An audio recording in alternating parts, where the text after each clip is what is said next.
Hi everyone! Welcome back to our channel. Panibagong video na naman po. For today's vlog, isi-share ko po sa inyo yung price ng mga imported Aglonema plants collection ko. Bago pa ako magsimula, sa hindi pa po nakakakilala sa akin, ako po si Joyce. And kung bago ka lang sa akin channel, please do subscribe. And pakiclick nyo na din po yung notification bell para updated po kayo sa mga video na i-upload ko, and please like na din po. So ito guys, isa po ito sa mga most requested vlog. Ang dami pong nagre-request nito sa comment section. Kaya ngayon, isi-share ko po sa inyo yung mga price nila. So itong mga imported Aglonema plants collection ko, ilan lang po ito sa mga variety ng mga rare and imported na Aglonema plants. And depende po, itong mga price guys ng mga rare tsaka yung mga imported, depende po sa seller, depende sa plants, and depende po sa bansa kung saan po siya nanggaling. Kasi meron po tayong mga rare na galing Thailand, galing Holland, and China. So ang pagkakaalam ko, medyo mababa po ang price ng galing sa China. Yun po yung pagkakaalam ko. So ito, isi-share ko sa inyo isa-isa para at least gusto ko po itong i-share sa inyo, and ang dami pong nagtatanong kung magkano daw po yung bili ko ng mga rare na Aglonema plants para magkaroon po kayo ng idea kung magkano po yung price nila. Hindi talaga sila nagkakapare-pareho kasi syempre depende po sa laki, depende po sa dahon nila, and yun nga yung sabi ko, depende po sa bansa kung saan po sila nanggaling. So, ang price po nitong mga rare Aglonema plants ko is medyo mura, medyo merong pagkamahal kasi depende po sa laki ng plant. So, karamihan dito is budget meal lang guys, kaya medyo mura siya kung mapapansin nyo yung price niya. So, unahin ko na po si Pink Legacy. Ayan siya. Nabili ko po ito ng 150 pesos. Pero guys, 4 na dahon lang po siya. Ayan. So, nagre-range po ang Pink Legacy ng 150 to 550. Meron pa nga ako guys nakita sa nagla-live selling na nasa 850. Pero, ang laki niya na po talaga. Mother plant na po siya. Ayan. So, ito kasi, baby pa naman po siya na nabili ko. Ako na lang po nagpalaki sa kanya. So, meron na siyang new leaves na 2. Ayan siya. Madali naman pong lumaki si Pink Legacy guys. So, ang sunod natin, ito si Lucky. Ito si Lucky, medyo may pagkamahal po siya. Nabili ko po ito ng 750 pesos. Ayan po. Meron na siyang dahon na 9 na po ang dahon niya. Ayan. Very lush na po siya. And malaki na din po. Ayan. Ito po si Lucky Aglonema plants. Ayan guys. So, ang sunod natin, ito si Sunfern. Ayan. So, ito, nabili ko ito ng 850 pesos guys. Ayan siya. Very lush na po siya. And malaki na din po yung dahon niya. So, meron akong, ang alam ko nagre-range din po ito ng, meron akong nakita din na 750 po, pero medyo maliit nito. And meron din na 1,000, pero malaki na po siya. Ayan o. So, at least alam nyo guys na itong variety ng Aglonema plants na to is nagre-range siya ng ganun na price. So, depende kasi guys sa mga depende po kasi sa mga seller, and depende po sa laki ng halaman talaga. Ayan guys. Oh. Next po, si ito guys. Ito po ay medyo pricey siya. Si 9 karat. So, si 9 karat, nagre-range po siya ng 950 to 1,000. Depende po sa laki. Meron nga pong 1,200. Nakita ko po sa post ng isang seller na friend ko sa Facebook. So, ito naman guys, nabili ko siya ng 1,000 pesos. Guys, ayan. Yung dahon niya, 7 leaves na po siya, and malalaki na po yung dahon niya. Ayan siya guys. So, nabili ko siya ng 1,000 pesos. And, ang sunod natin, ito, si Super Pink. Ay, si Super Pink pala. Si Super Pink, si Django Red. Ito. And then, wait lang guys. Meron kasi, tsaka si Red Angel. Itong tatlong to guys. Nabili ko po siya ng set.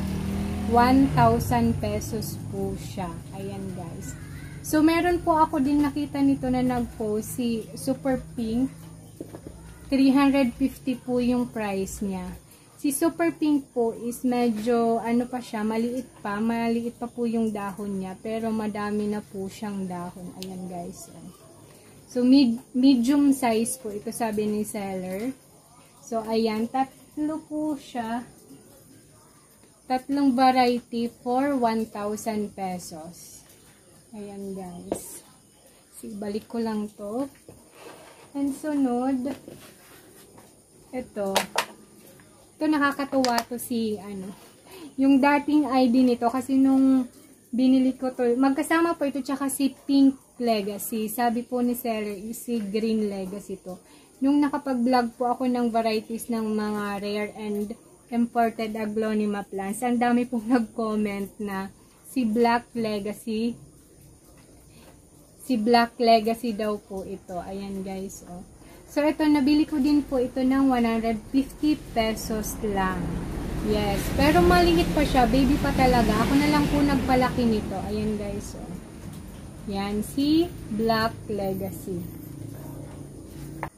So, ang next natin naman, si Pink Chandang. Ayan. Si Pink Chandang guys, nakakatuwa kasi nabili ko lang po siya ng 250 pesos.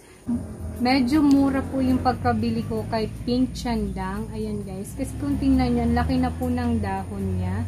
And large na po ang size niya. Nung pinost niya po ito, nung binili ko is 280 po. Ang usapan namin is 280 pesos po ito. Pero nung nag-meet na kami, kasi isa lang po yung seller nito. Nung set na tatlo, ito si Super Pink, si Red Angel, tsaka si Django Red. Isa lang po yung seller na binilhan ko nito.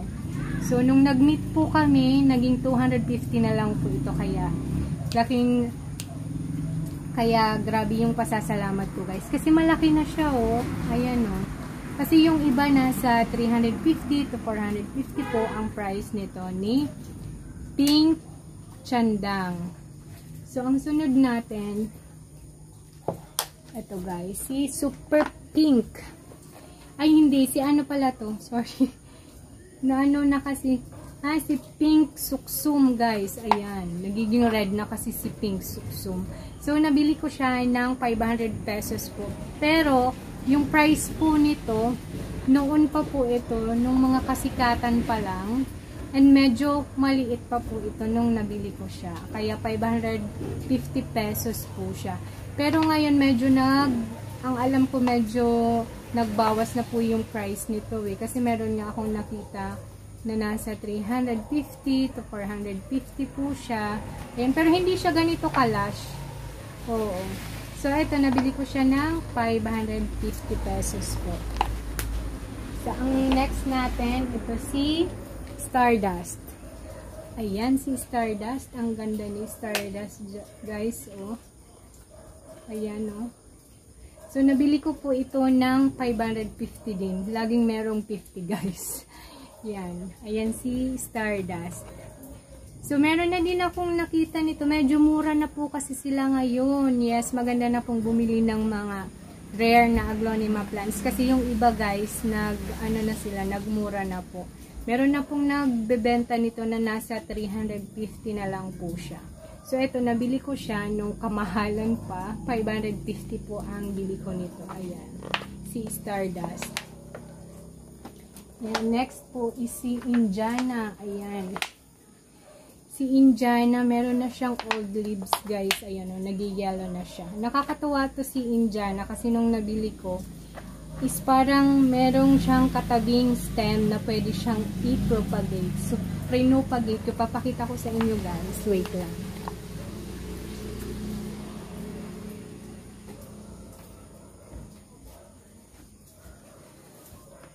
nung niripat ko, pinaghiwalay ko talaga sila. Andito na siya guys. O, nabuhay na siya.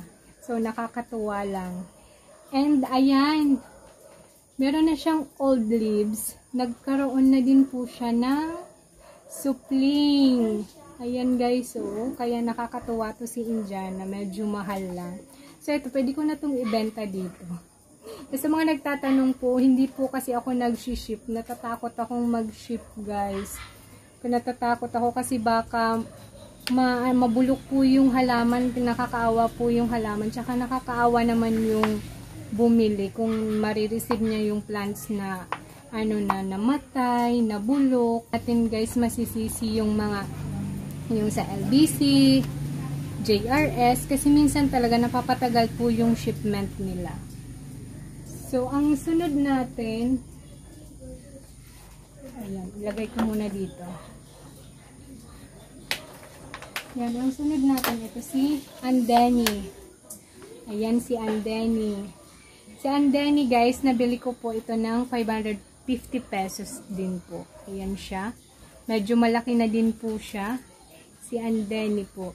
And ano lang po ito, nung nabili ko, 4 leaves lang po siya. Ayan, meron na siyang panibagong dahon. Yan po siya, si Andeni po ito. So, ang sunod natin, si Bright Rich, guys. Ayan. Trending to ngayon. Ang dami pong, nito, ang daming supply po nito ngayon na December. Pulang-pula. Ang ganda po nitong pang-decorate, guys, ngayong Pasko. Ayan.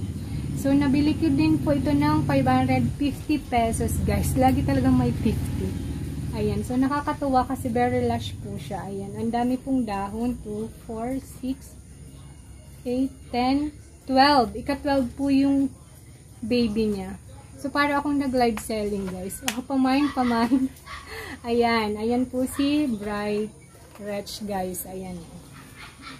Next po, ito si Lucky Pink. Ayan. Si Lucky Pink, isa po ito sa mga nauna kong binili. Ito yung pinakauna kong binili na rare na aglo. So, kung napapansin nyo, medyo lumiit po siya. Nabawasan yung dahon niya kasi guys, na po ito, nahulog po dito sa terrace, hindi namin napansin. Mga ilang araw, buti na lang, nakarecover agad guys. So, mga 3 dahon ata yung natuyo dito. Pero at least nabuhay po siya, hindi siya namatay. Sayang kung namatay siya. Ayan po, si Lucky Pink. Si Lucky Pink naman, nabili ko po siya ng 550 pesos din po. So, medyo marami-rami na guys. Kaya kung wala na po kaming kakainin, ibebenta na talaga to. Pwede na siyang ibenta. So, ang last natin ito si Red Suksum. Ayan, nangyari sa Red Suksum ko guys. Ayan o. Kinagat-kagat ng pusa namin. Ayan o. So, ito, nabili ko po siya ng 550 din guys. Yes. 550. Medyo malaki na po siya and very lush na. So, ito kasi pinaglaruan to nung pusa namin guys. So, tingnan nyo naman, sayang. Ayan. Ganyan niya ng kuko niya. Kaya nagkabutas-butas po siya. Sayang lang. So, yun lang guys. Sana nagkaroon po kayo ng idea kung magkano po yung mga price ng mga rare aglonema plants. Meron pa pong mas top rare po nito. Medyo mahal na po talaga. Hindi na kaya. So, ito naman, hindi ko po sila binili ng isahan talaga. Pa isa-isa guys. Pinag-iipunan ko siya.